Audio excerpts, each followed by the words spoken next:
So, ayan guys, paalis na kami ni Kuy Kuy. At ito may dala kaming payong. Kasi kanina guys, bumuhos ang ulan. Ayan, pinatila muna namin ang ulan. Kasi, syempre, mahirap na. Baka magkasakit tayo dahil sa ulan. Good morning mga kakudkod. Kasama ko ngayon araw dito sa bahay si Mama. At syempre, aalis po kami ng aking anak.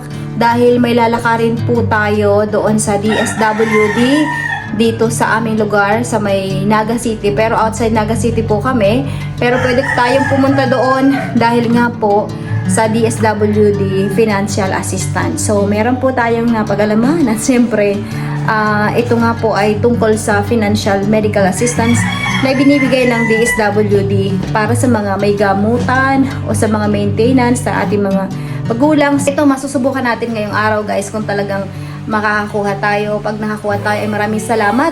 At syempre legit kasi nga yung parents ng aking bayaw ay nakakuha daw guys. So ngayon, pupunta tayo at samahan nyo kami dahil may mga request si Mama.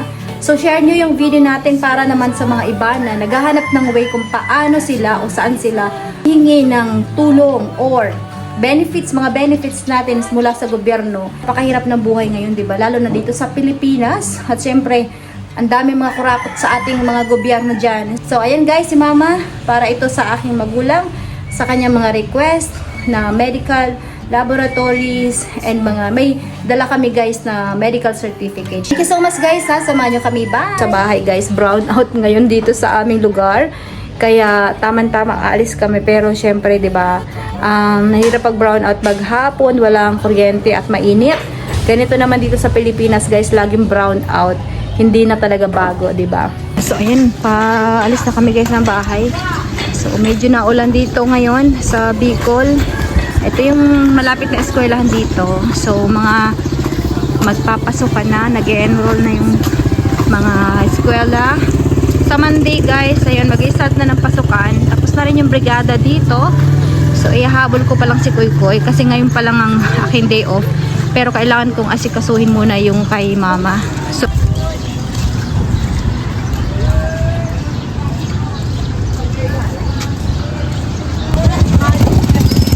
hello there.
Good afternoon po sa inyong lahat. So, dito na naman po tayo magpapaliwanag para sa ating ginawang video kahapon, which is yung pumunta tayo doon sa DSWD. So, hindi ko kaagad na-upload kasi may mga ganap-ganap po tayo. So, let's start guys. Ibibigay ko sa inyo yung update ko kung ano nangyari, nakakuha ba tayo ng financial assistance sa DSWD. So, bago po yan ay itatakil po muna natin yung mga programa ng DSWD para naman makatulong tayo sa ating mga kababayan. Kung sakali man merong makapanood nito at gusto ring humingi ng tulong, kunyari ay nasa sitwasyon na medyo gipit at kailangan ng pandagdag, so malaking tulong na po ito para makapagbigay tayo ng kaalaman sa ating mga viewers, lalo na dito sa aming lugar kung saan man po kayo nakatira, at kahit sa inyong lugar dyan, kung saan man kayo dito sa Pilipinas, na po pwede nyong lapitan. Ang AX nga pala guys, ang ibig sabihin nito ay Assistance to Individuals in Crisis Situation. So ito ay may mga opisina na pwede nyong puntahan bukod dito sa inyong munisipyo or local municipality guys. na lagi nating pinupuntahan. Kasi ang trabaho ng MSWD or sa inyong mga munisipyo, sila yung nag-identify kung saan kayo belong na programa or ano yung mga IDs na pwede nyong makuha. So sa mga nandito nga pala sa aming lugar sa Kamsur, meron daw silang 3 office ng nagbibigay financial assistance sa programa nilang Assistance to Individuals in Crisis Situation o AICS. So ibibigay ko dyan sa inyo ang kahulugan nito, ang isang programa ng DSWD. Ang programa ng AICS o yung Assistance to Individuals in Crisis Situation o AX ay ang medical assistance or hospital bills, funeral assistance, and transportation. Yan po ang kanilang specific program. Ito po, katulad dito sa Bicol or Kamsur, may 3 po silang opisina. Sa Iriga, Tigaon, at Naga. So, malapit po ako sa Naga, kaya doon po kami pumunta. Okay? So, kung saan kayo malapit, doon kayo pupunta. Bukod po ito guys sa inyong mga MSWD sa inyong munisipyo. Which is sa munisipyo nyo guys, sila yung nag-release ng mga IDs. So ito guys ay iba ang programang ito. Ito ay nakatuon lamang sa medical assistance, hospital bills, funeral, and transportation. Guys, bukod po ito sa MSWD sa inyong munisipyo. Benefits po ba ito o tulong? Pero para sa akin, karapatan natin alamin kung ano yung mga dapat nating makuha sa ating gobyerno, lalo na sa mga benepisyo. Kasi guys, alam nyo naman, talamak ang pangungurakot ngayon, di ba? So maraming buhaya ngayon. Kaya kung ano yung dapat nyong malaman natin na pwede nating makuha para sa pandagdag sa ating pamilya, lalo na sa mga hospital or medical bills or kung ano pa man yan sa nabanggit kong programa nila. Alamin nyo guys, napakalaking tulong. At ang kagandahan pa nito guys, sabi nila sa akin legit to, sila mismo nagsabi, every 3 months pwede kang bumalik. So which is maganda nga talaga, lalo na sa mga ating mga senior citizens na walang mga pensions, na pwede kayong bumalik every 3 months kasi alam naman natin, yung ating mga magulang, yung ating mga senior citizens ay talagang kailangan nila lagi na may mga follow-up check-ups. So every 3 months or 6 months, bumabalik tayo. Good thing is, pag kayo may medical certificate, may reseta, punta kayo doon, dalhin nyo every 3 months. At syempre, mga konting assessment lang nagagawin sila. Kasi ako guys, alam nyo ba, nakausap ko rin, na-interview ko din yung iba doon na pasyente which is pangalawang balik na. So, first time niya is 5,000 or isa 7,000. Ako kahapon guys, so 4,000. So, iba-iba guys ha. Huwag kayo mag-expect kung ano yung nakuha ng nauna or ganun-ganun din sa inyo. So, depende pa rin sa nag-a-assist. Pero kung ako tatanungin, kung ako nag-a-assist guys, ibibigay ko na yung dapat ibigay. Hindi ko na babasihan yan. Kasi alam nyo, maraming kinukurakot sa gobyerno. So, ibigay na natin lalo na ito ay pang medical assistance.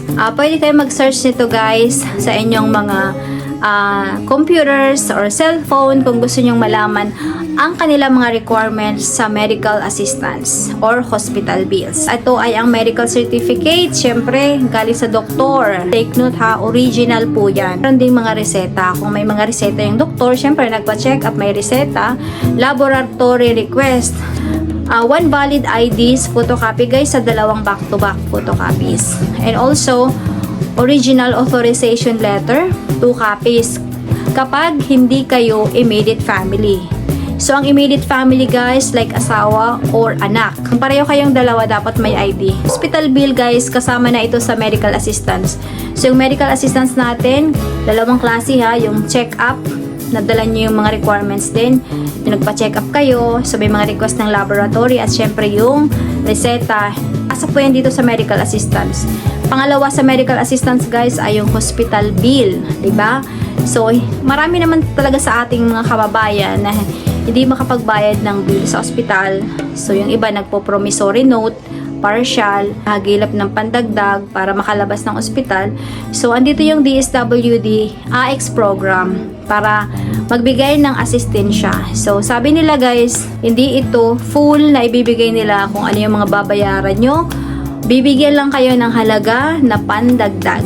Sa hospital bill naman guys, ito yung mga kailangan nyo o requirements. Sa original or certified true copy na medical abstract or medical certificate, isang valid ID, 2 copies guys back to back, original final bill or original partial bill, promissory note, original na ginawa ninyo at original authorization letter, 2 copies at syempre valid ID ng nag-authorize, yung pasyente mismo, 2 copies, tapos original social case study reports. Kumpletuhin nyo lang ang requirements para hindi na kayo pabalik-balik. Dako na tayo sa programa, sa pangalawang programa ng AX. Ito ang funeral assistance. Meron tayong requirements dito na binigay yung DSWD ng AX program. Ang certificate of income. Meron ding registered death certificate and funeral contract. Tapos isang valid ID, photocopies, 2 photocopies guys back to back, latest certificate of outstanding balance, ayan, latest date of issuance, nakapetsa sa, yan, blank, original authorization letter or 2 copies, tapos meron ding valid ID ng nag-authorize. Pangalawang step guys is assessment, pero bago kayo makarating sa assessment, meron nagbabalidate ng mga documents sa step 1. So, ganun yun guys. So, para hindi na kayo pabalik-balik, dalhin nyo na guys lahat. Okay? So, meron silang tinatawag na transportation din. So, maaari kayong pumunta sa DSWD na AX. Isa din yun sa programa sa transportation. Or kahit ano pa mang emergency cases, guys, na pwede kayong pumunta. Na when it comes to transportation na may problema kayo, lalo sa mga emergency, funeral, or medical, ito daw ay isa rin sa kanilang sakop ng kanilang programa. Pwede nyo silang bisitahin sa kanilang website, sa kanilang social media account. Siguro, ang masasabi ko lang dito, lalo na sa mga barangay officials, magkaroon kayo ng proper information. Lalo na kung may mga nangangailangan sa mga inyong mga kababayan dyan, which is malaking tulong ito. Sa aming lugar, sa Kamsur, may 3 opisina po ang programa ng AX, Iriga, Tigaon, at Naga City. So, ayan guys, thank you so much and maraming salamat. God bless everyone. Keep faith lang guys.